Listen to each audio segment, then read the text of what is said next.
Drafting with Marshall is brought to you by CoolStuffInc.com and GatheringMagic.com. Explore the game.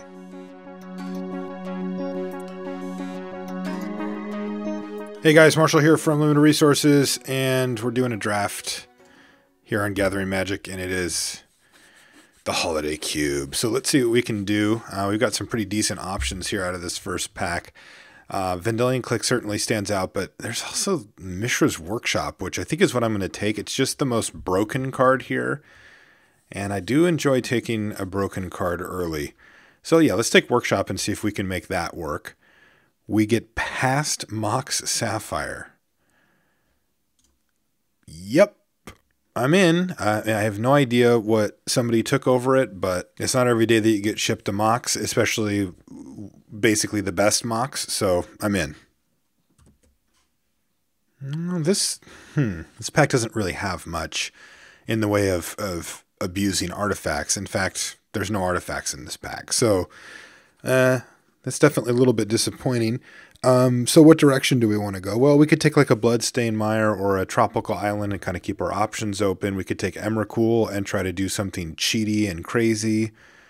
Let's do that. Let's just keep taking the most busted possible card out of these first early picks, which we're 3 for 3 on busted cards, and then see if we can put together a strategy around it after the fact. Okay, here's some decent stuff. There's a Signet, which, you know, with the Mishra's Workshop is the kind of thing that you want to, is the thing you want to start kind of powering out. But there's some other reasonable picks here. I mean, Mana Leak's a card. Sphinx's Revelation absolutely is something we could consider, you know, to do with a bunch of mana off of, mana rocks like our Signet here. Tooth and Nail.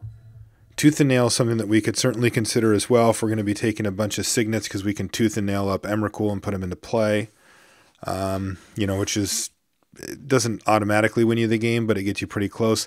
Llanowar Elves can make a bunch of mana too. I guess I'll take the Signet. I think that's kind of close, but I'll take it. All right, here's Myr Battlesphere.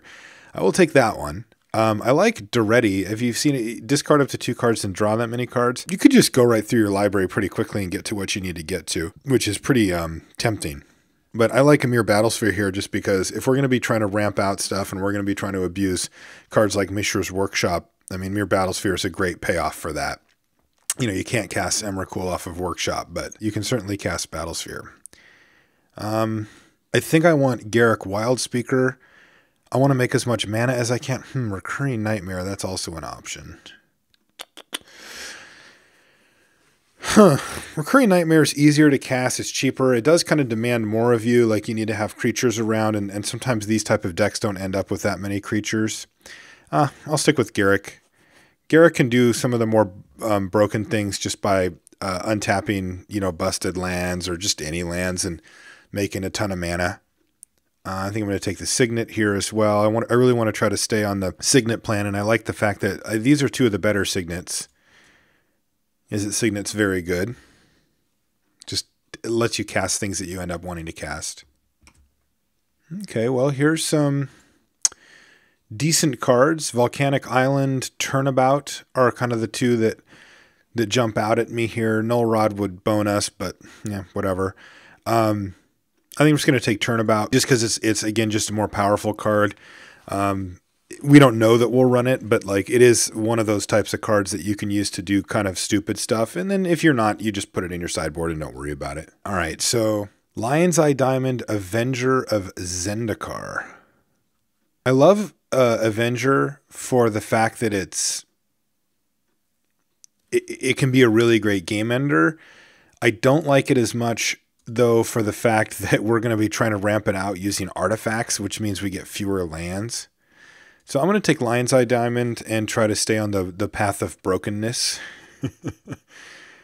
which, can lead us to some awesome stuff, but it does make us kind of rely on opening some certain types of cards. Cards that we're going to be keeping our eye open for are, win condition, broken win conditions. Emrakul is one of them. I'm just going to take Sulfur Falls here. If we can just make a bunch of mana and just hard cast Emrakul, that'll often just end the game. You can Turnabout. Like if we picked up, whatever, like Tolarion Academy, for example, you know, in a deck like this just is brutal. And also just if you pick up cards like that, Turnabout gets better. All right, here's Heartbeat. We'll take that for sure. So Heartbeat of Spring is also another way that you can, you know, just hit your mana and just sort of go completely crazy on one turn. It's rare that you want to play Heartbeat of Spring and then just ship the turn back, but what you often want to do is play it during a turn and then use it to go off. You know, Turnabout plus Heartbeat of Spring, you can use Turnabout to untap your lands. And if you've got Heartbeat of Spring out already, you know, let's say you have 4 lands, just the 4 lands. You tap all 4 of them. It makes 8 mana thanks to Heartbeat. Sure. It makes 8 mana thanks to Heartbeat, and then you use 4 of it on Turnabout, leaving you at 4, and then you retap them again for 8 more. You've just made 12 mana. And, you know, that's off of 4 lands. Like, sometimes you have 7 lands, and, you know, all of a sudden you've got infinite mana. And so it's one of those things where, you know, if you do want to try to go off for a big turn, that is one way to do it. Another thing, though, that we're going to need to look for are draw 7s. You know, these are the cycle, and they're not really a cycle, but the certain cards that are in the Holiday Cube, and a few of them in the Legacy Cube, I believe, as well. I'll take Daretti here. Yeah, it seems fine. The draw 7s are cards like Time Twister and Wheel of Fortune and Memory Jar, the cards that let you effectively go from whatever you have in your hand up to 7. Usually you have to ditch your hand to do it. Oh, let's cut a Hellrider. Natural Order. Sack a green dude. I'm going to put that over here for now, but we'll keep an eye on it. Anyway, and then and the idea being that you dump your whole hand, you play, you know, Mox Sapphire, Simic Signet, Izzet Signet, and you just get all of these lands and cards out of your hand, and then the turn you're going to go off, you play Heartbeat of Spring plus like a draw 7, and then you have just a ton of room to work with from that point. So, all right, I'll walk through this pack. First, it's quite a strong pack, but there's really only a few cards to consider. So the card that probably jumps out to you, of course, is Mox Ruby. That's self-explanatory. But there's also Umezawa's Jitte, which is not going to be a good card in our deck generally. And then there's this Tolarion Academy. And I mean, the Mox is more powerful in a vacuum. It just leads to the most broken stuff that you can do. I mean, having 2 Mox in is really great. But Tolarion Academy is an engine. I mean, it really is just one of those lands that just does some of the stupidest stuff. It's just that you kind of want both of these to make that work. If we take the Mox, we're hoping to wheel the Academy, and I just do not feel like we can risk it. The Academy is so good in this deck. Yeah, I'm going to take it. I know that's crazy. Like, I just was baffled that I was past a Mox, but now that I have all this more information and the deck's going, I feel like Academy's better. I'm curious to see if people agree with that pick or not, but Tolarion Academy, and we're going to be taking like all these signets and that kind of stuff. It just busts out so much mana. You can go like Tolarion Academy Turnabout and then just bang Emrakul, or, you know, two big things or whatever. I think that Orzhov Signet's the play here. I like Avenser a lot. The lands are usually good, but there's no draw 7s in this pack. I'm just going to take the Signet. We need to make sure that we keep our artifact count very high. Well, there's a Sword of Light and Shadow. Oath of Druids is actually quite interesting, because we really only have 2 creatures. Emrakul and Myr Battlesphere. We're probably not going to play these elves. I wonder if I just want this Oath of Druids and just try to do that. Let's do that. I haven't actually done that before, but assuming that our opponent plays any creatures at all, you know, we're kind of in business. All right, so here's a Memory Jar. We need that. Again, this is just a part of us going off. That's our first draw 7. I'd love to have another one, but we'll see if we can get that lucky. I think I like Nissa Worldwaker here, actually. I mean, Raphalos is very strong. We are pretty heavy green. He is a creature, which kind of goes against, but maybe we just run a Raphalos here.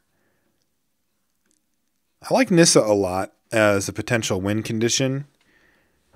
You know, we're a little narrow on those here, but I mean, getting an Emrakul into play either by powering it out with a big mana churn, or by cheating it in with Oath of Druids is pretty good either way. Raphaelis goes against that a little bit, but yeah, it's probably worth it. Like, he just makes so much mana.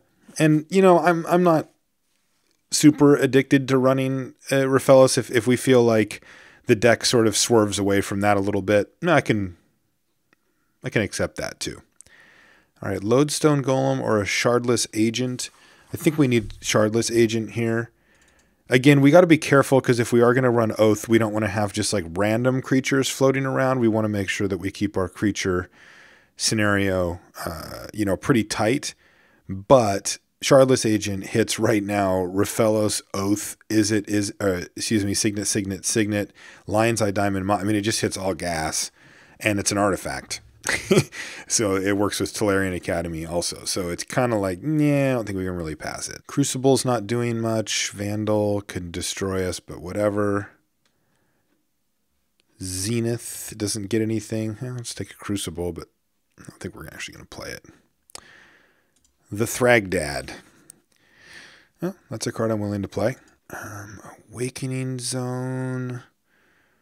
Johnny Archangel, no. Him, Fiend, probably no. It's just Awakening Zone, though. I'm not convinced that we're going to play it. It does work somewhat into our plan, though, of just building up. I guess we just take the Masticore here. I'm not a big fan of it in the cube, but whatever, it's a thing. Overgrown Tomb? Yeah, I'll take an Overgrown Tomb. We don't have any black cards yet, but maybe. Maybe we find one. I like the way that went. We got Tolarion Academy. Oh, we're still getting stuff back. Frailis or Terastodon? I think we just went Terastodon. We just want to do big stuff, and now we have more big stuff to make our Oath of Druids better. And also just another great ramp target. You know, we power out a big Raphaelis, or just go off with, what's it called? Tolarion Academy here, and we kind of just get there. Scroll Rack's an interesting one. I find that it generally underperforms. Probably not going to play it. I just have yet to be truly impressed by it. Like, I think that if you're going to dump the resources into a card like Scroll Rack, I think you'd so much rather just be doing a draw 7 and just be happy about that. All right, what does this pack give us? Wasteland. Wasteland, we have Crucible. If it was Strip Mine, it would be a little bit more of a pull. I think we just want Imperial Seal out of this pack. Opposition's great, but not really for us. I mean, sure, we could go off, like, we've got Awakening Zone, Garruk makes things, and then, you know, maybe we play a Myr Battlesphere, but, like, that's, you know, I don't know that all the, like, I'm not sure that Molten-Tail Masticore is going to make the cut. And, like, as you kind of look down the list here, like, I think we're going to be trimming creatures pretty aggressively. So I think I'd rather just have Imperial Seal, which lets us search up, you know, Tolarion Academy, or, you know, some combo card or whatever. So hopefully we get more combo action going here. Looks like not here, though. Thirst for Knowledge or a Signet. That would be our 4th Signet. I would play another one. I don't think we want Gaia's Cradle. I don't think we want a Birds or anything like that. I think we either want the Signet, probably just the Signet, or the Thirst. I'll go for the Thirst for Knowledge. We don't have any real card draw going yet, so that's okay, I think. Ooh, Ral Zarek. Ral Zarek, yeah. I actually wanted to take that Signet too, but I'm going to take Ral Zarek. Ral can help you go off. I do wish we had a little bit more action to go with Ral, but even just where he's at, like Ral plus a Tolarion Academy in the deck like this is usually kind of absurd amounts of mana. I mean, ideally, like, the best Ral target is Time Vault, but you don't see those go around the table like they used to much. So unfortunately, I don't think we're going to be able to get that. All right, what's here? Tamiyo, Metalworker. Metalworker can put pretty good numbers up, though. I don't think we're quite all in enough on artifacts. I mean, we're close to. We got 8. I like Tamiyo a lot. Tamiyo's pretty good ramp target, too. I'm going to take Tamiyo here. Huh. There's a Splinter Twin. Unfortunately, we just passed a Pestermite, so probably not going to get that, and whoever gets the Pestermite's going to take it. Now, we could take it and hope to get that back. It gives us another combo, but it doesn't really work that well with our deck. Sarkhan's kind of interesting. Kiora's Follower is... Let's see, what are you untapping? Well, Tolarion Academy. But you're kind of just another awkward creature floating around. I think I'd probably just need this Shivan Reef. I know, not the most exciting pick. Oh, and there's a Deceiver Exarch. Wow. Well, somebody's going to get hooked up on that. I could take Academy Ruins, but we don't really have much to dig. I mean, we can do some things with it that are pretty impressive, but I don't think that we're just like outright winning the game off of it. Curse Scroll's interesting. I'm just going to take the Exarch here. All right, Boros Signet. Wow, there's Yawgmoth's Will. What can I do with Yawgmoth's Will? I can replay a few things. I don't think it's busted here, though. I just don't, like, what does the sequence look like where I go completely off with Yawgmoth's Will? Replay Memory Jar, do some shenanigans. I'm just going to take the Signet. Voltaic Key. Do you untap anything great? No, you kind of don't. Man, if we would have found that Time Vault, then that thing would have been sweet. No white cards. So basically I'm taking either Thrun or Key. I'm just going to take the Key. I don't think we're going to end up running it. Jeez. Opposition just flying around the table. Survival of the Fittest. No. A Johnny Vengeant. I'm going to take a Johnny Vengeant. I don't think we're going to run a Johnny Vengeant, but I'm going to take it.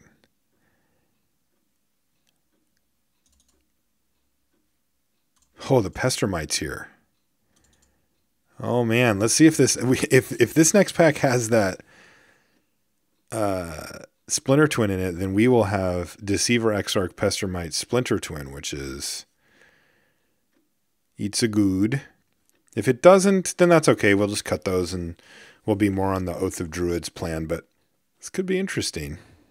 Definitely a good chance it comes back. The fact that we have the Deceiver Exarch and the Pestermite means that somebody would have had to have taken it just to, just to get us. I mean, because there's a few cards just like Zealous Conscripts, Resto or whatever, but nothing that, see, Resto doesn't work, does it? But Conscripts. Oh, boo. Well, we did get back Rakdos Signet, though, so that's pretty cool. We now have 5 Signets, and our deck looks okay. I'm pretty glad we picked up that Thirst for Knowledge. We never really picked up a great card draw spell. We got Daretti, which can help us dig to stuff.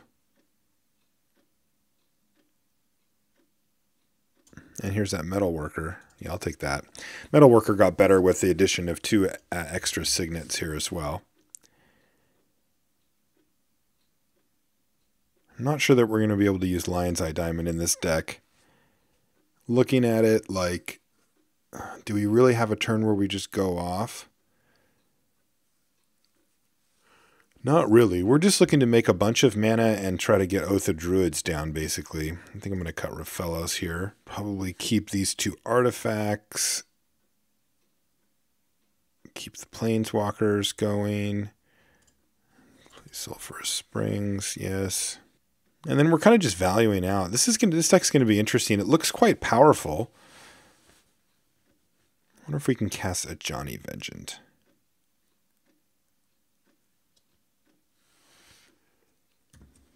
Regrowth?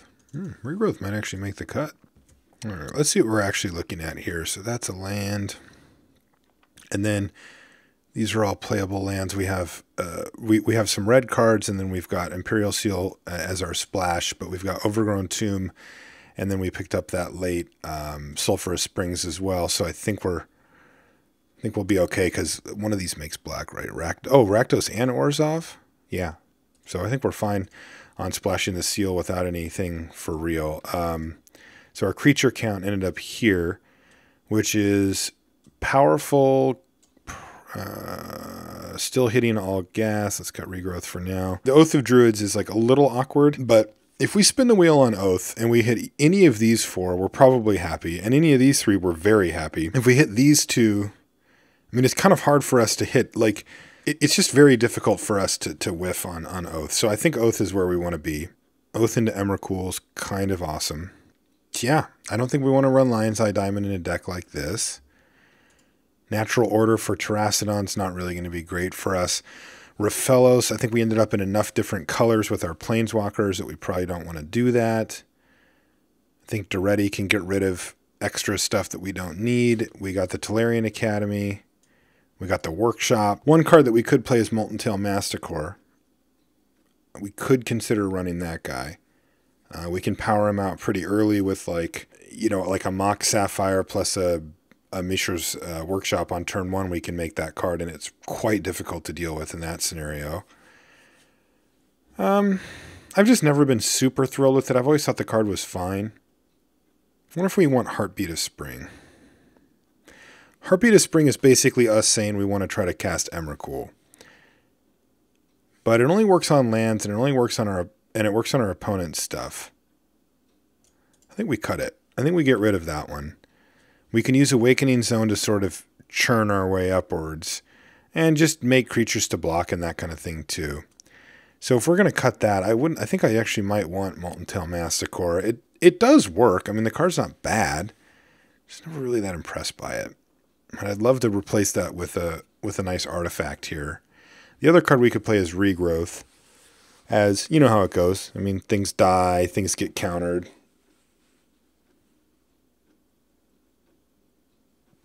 Things get hemmed away from you. And while you rarely want to see a Regrowth in your opening hand, it can be pretty good just to buy. I mean, look at the quality of our cards.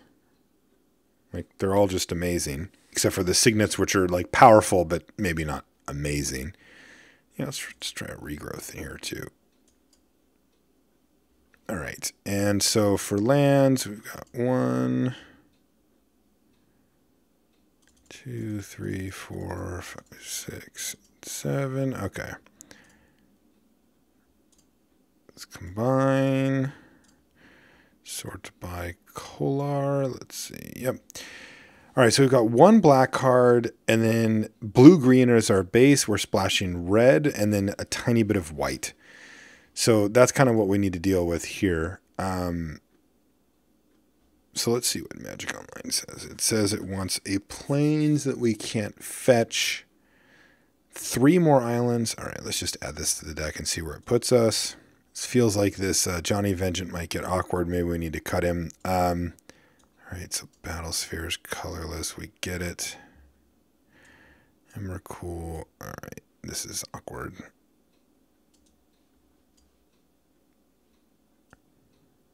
Hello.